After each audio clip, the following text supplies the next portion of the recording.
Hello. Just enjoying a beautiful day off. Sunny after a nice rain shower. Having a cigar and working on the Comet. As you can see, what I'm doing is paint work.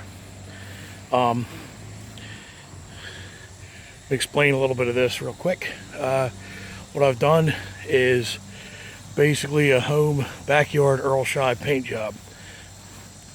Okay, this is my own custom color. It is 4 parts Rust-Oleum Hunter Green, 1 part Rust-Oleum Silver, and 1 part Rust-Oleum Glossy White. I'm going to be using probably about a 3 quarts or so to finally get the bottom part of this car done. The roof, I don't know what I'm going to do yet with, but that's another story. I'm working on this one panel at a time, or one section at a time, I should say. I started with the hood, got the paint color with the hood, and then I went back to the back panel, did that, trunk, rear fenders, both sides, got that done. Then I did the doors, and what I did was I used a foam roller. Now,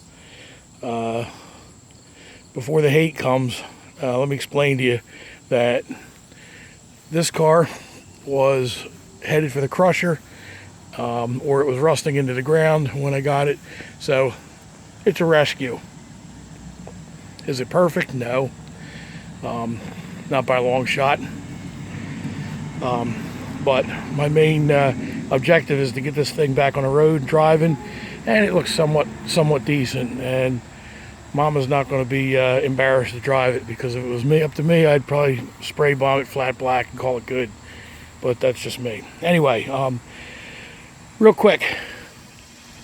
Back in the day, there used to be a paint company called Earl Scheib, and a lot of jokes about Earl Scheib, how crappy their paint quality was and what have you. But had Earl Scheib existed today, then that's what would have been done to this car.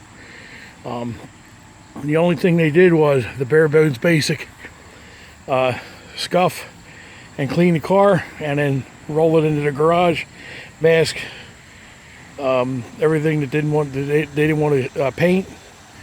And usually it was a half-ass mask job. They didn't remove any trim or anything like that. They just painted it, and out the door it went. Now their whole idea was get it in, get it out quick, make the money on it. And back in the day, depending on when you went back in the day, the paint jobs ranged anywhere between 70 and last, when they closed up, they were offering paint jobs for like $119. And they offered a couple of basic colors. But that's it. So, cheap paint job, get it on the car, get it looking good, and there you go. Now, today's paints are a lot more durable. They're a lot shinier. They hold up and they last a long time. And that's all fine and good, but I don't have the money to pay for today's paints. And I don't have the facilities. My compressor isn't that good anymore. And my paint gun isn't that good anymore. So I thought I'd give it a shot by rolling it. And although it's not perfect, it came out pretty good. Not as shiny as regular paint, but I'm happy with it. So what we're going to do today is I've sanded this down to 220 grit, and I'm going to mask everything off, put 2 coats of paint on it, let it sit overnight, sand that down with using wet sand it with 400 grit paper, and then put 2 more coats on and call it good. This fender and the other fender, and that's going to be it for the paint work. So anyway, thought I'd give you a little Comet update. I know everybody's laughing about how janky the paint work is and all the body working is, but the whole objective of this for me to do this was to get this thing driving, tagged, and out the door and on the road so we can enjoy it. And pretty much we've succeeded, except for the interior, and that's another story. So, all right, have a great day. Enjoy it. Bye.